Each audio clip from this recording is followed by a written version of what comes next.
On December 18, 1944, the USS Hull, USS Spence, and USS Monaghan, three American destroyers, vanished beneath the waves in a matter of hours. Nearly 800 sailors lost their lives that day, not to enemy fire, but to the raw fury of a typhoon that caught Admiral William Halsey's Third Fleet northeast of Samar in the Philippine Sea. Aircraft carriers USS Cape Esperance and USS Monterey watched helplessly as their own aircraft broke free from steel cables and exploded into flames on their hangar decks.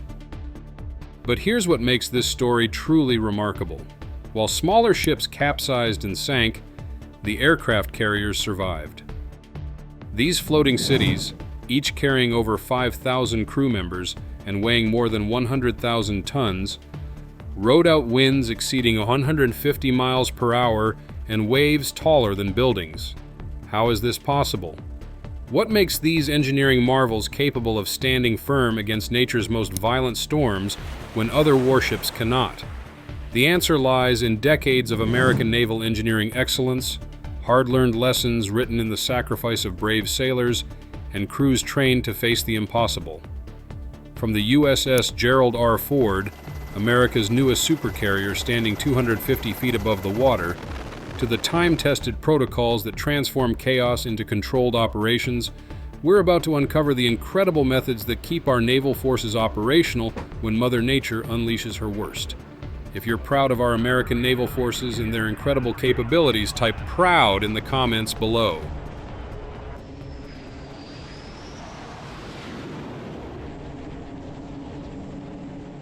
Section 1. The Engineering Marvel. At first glance, the USS Gerald R. Ford appears to defy every law of naval architecture. Measuring over 1,000 feet long and standing 250 feet above the water, this floating fortress weighs in at over 100,000 tons. With its knife-like hull cutting through the water and a massive island superstructure positioned on the starboard side of the flight deck, it looks like it should tip over at the first sign of rough weather. Yet American naval engineers have created something extraordinary. The secret lies in a principle that took decades to perfect: the relationship between a ship's center of gravity and its center of buoyancy. Unlike what you might expect, an aircraft carrier's center of buoyancy sits higher than its center of gravity. This means that as the ship begins to tip, it actually fights harder to right itself the further it goes. The superstructure on the starboard side isn't a design flaw, it's pure genius. Dating back to 1917, engineers discovered that placing this tower on one side and slightly widening the flight deck on the opposite side creates perfect balance while leaving the entire deck clear for aircraft operations. The seemingly hollow tower is compensated by additional mass distributed strategically throughout the ship. But here's where it gets really impressive, and this will change how you think about stability forever. Beneath the waterline, these carriers reveal their true engineering brilliance. While the hull appears narrow at the surface to reduce drag, underwater it spreads into a broad, flat bottom that provides incredible stability.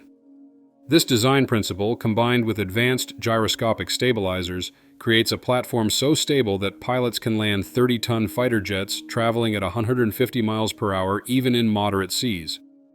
Section 2. Lessons written in sacrifice. The protocols that keep our carriers safe today were written in the blood and sacrifice of American sailors who faced the unthinkable.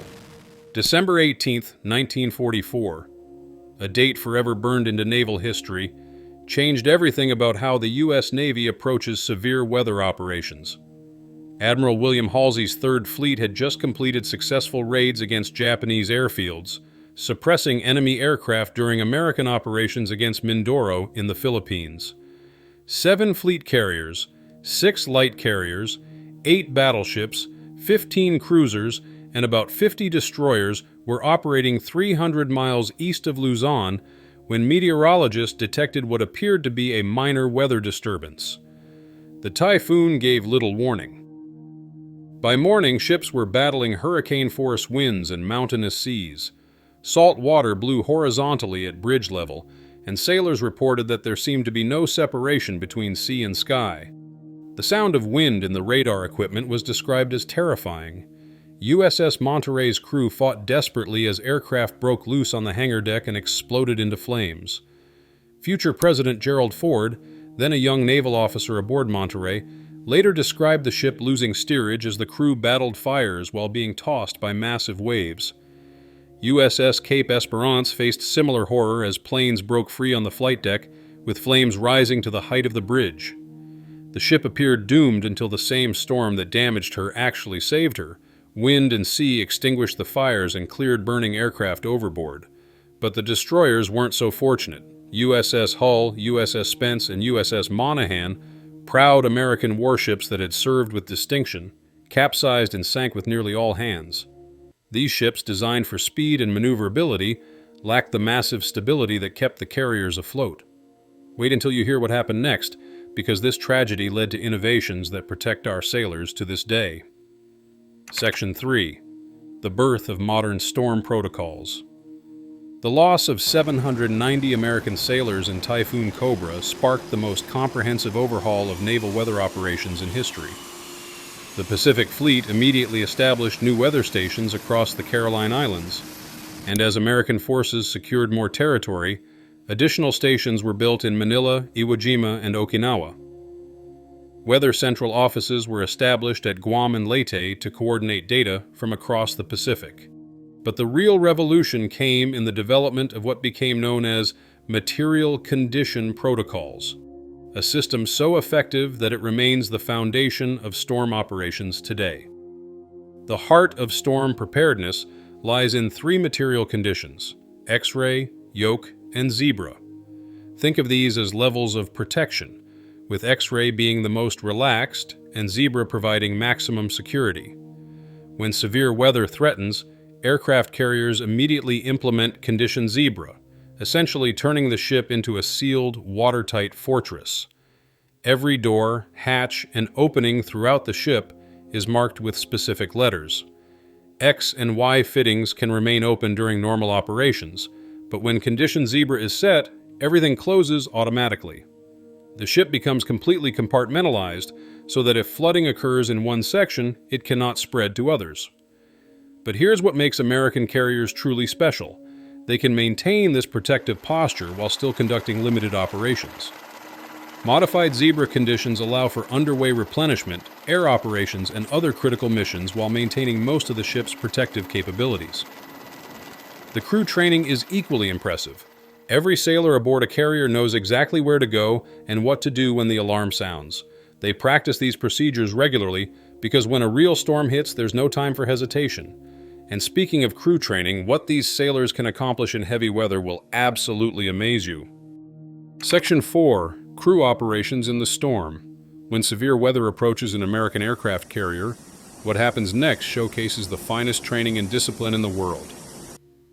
The transformation is remarkable. Within minutes, a ship bustling with normal operations becomes a sealed fortress, ready to face nature's worst. The first priority is securing aircraft. On the flight deck, crews work with military precision to lash down every aircraft with steel cables. Tire pressure is reduced to minimize wind resistance, and any aircraft that can fit are moved into the protected hangar deck. The massive hangar bay doors, some of the largest moving structures on any ship, are sealed shut. Flight deck elevators, normally busy moving aircraft between decks, are locked in position. The angled flight deck, designed for simultaneous launch and recovery operations, becomes a carefully secured parking area where every piece of equipment is tied down with multiple redundant systems. Below decks, the engineering crews ensure all vital systems remain operational. The ship's 4 massive propellers and nuclear reactors continue providing power and propulsion, allowing the carrier to maintain headway and maneuver away from the worst parts of the storm. Navigation teams work around the clock using advanced weather routing systems that didn't exist during World War II. Modern carriers can predict storm paths days in advance and plot courses that minimize exposure to severe conditions. But when avoidance isn't possible, they rely on systems and training that have proven themselves in the worst conditions imaginable. The air traffic control teams, normally managing complex flight operations, shift to monitoring weather conditions and maintaining communication with other ships in the fleet. Their radar systems, protected by specially designed domes, continue operating even in hurricane-force winds. What's truly remarkable is how these crews maintain their effectiveness even when they can't see beyond the ship. In heavy weather, visibility drops to near zero, but operations continue thanks to instruments and procedures developed through decades of American naval innovation. But the real test comes when operations must continue despite the storm, and that's where American naval superiority truly shines. Section 5. Fighting through the storm. There are times when mission requirements override weather concerns, and this is where the true capabilities of American aircraft carriers and their crews become evident. During the 2024 operations in the Red Sea, USS Harry S. Truman continued supporting Operation Prosperity Guardian even while transiting through challenging weather conditions. The ability to launch and recover aircraft in marginal conditions sets American carriers apart from any other naval force in the world. While severe weather may suspend normal flight operations, carriers can still conduct emergency launches when national security demands it. The key lies in careful timing and exceptional pilot skill. Launch operations in heavy weather require precise coordination between the ship's movement and catapult timing. As the carrier rises on a wave, the relative wind over the deck increases, providing additional lift for departing aircraft. Experienced crews can time catapult launches to take advantage of these natural wind variations.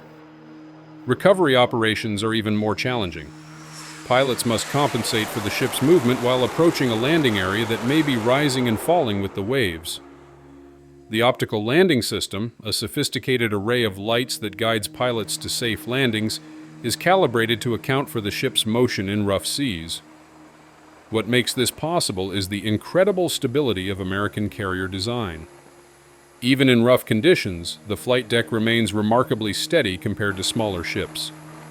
The massive size and low center of gravity mean that while the ship moves with the waves, it does so slowly and predictably.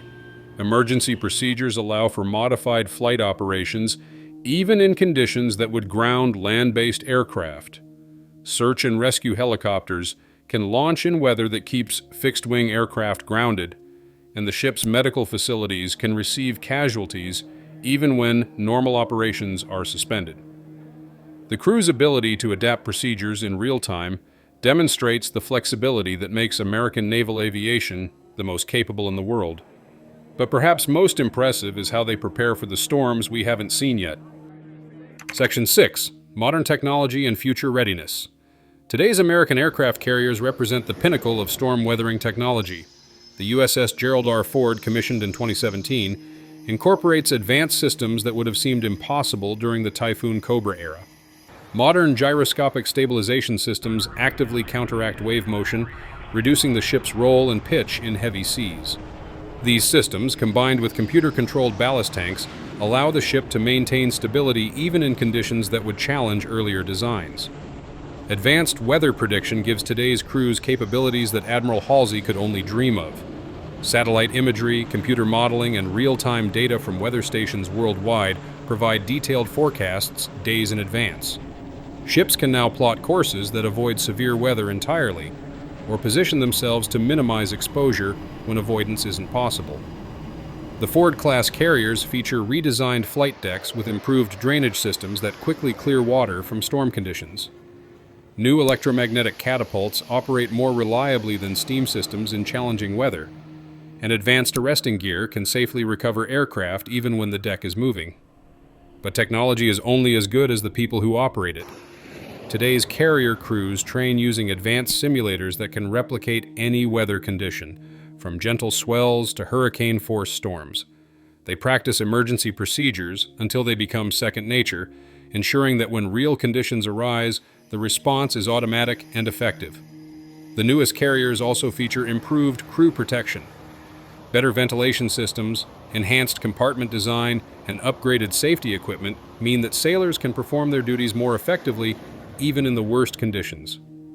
Looking ahead, the U.S. Navy continues investing in weather-resistant technologies. Future carriers will feature even more advanced stabilization systems, improved weather routing capabilities, and enhanced protection for both crew and aircraft. This ongoing commitment to improvement ensures that American naval forces will continue setting the global standard for all weather operations. No other nation's navy can match the combination of engineering excellence, crew training, and operational experience that keeps our carriers effective in any conditions. Closing. The story of how aircraft carrier crews handle storms and rough seas is ultimately the story of American naval excellence. From the hard lessons learned in Typhoon Cobra to the advanced capabilities of today's Ford-class carriers, every improvement represents our commitment to protecting the sailors who protect our freedom. These floating cities, with their thousands of crew members and billions of dollars in aircraft, routinely operate in conditions that would challenge any other vessel. They do so not through luck or chance, but through superior engineering, rigorous training, and the dedication of American sailors who represent the finest naval tradition in history. The protocols developed through decades of experience, the technology that pushes the boundaries of what's possible, and the courage of crews who face whatever nature delivers, all of this ensures that American aircraft carriers remain operational when others cannot. When storms rage across the world's oceans, when other ships seek shelter, American carriers continue their missions. They launch aircraft in conditions others won't attempt, recover pilots when visibility drops to zero, and maintain America's presence wherever our interests require protection. This capability didn't develop overnight. It represents the accumulated wisdom of generations of American naval officers and sailors, each building on the lessons learned by those who came before. The result is a force unmatched anywhere in the world.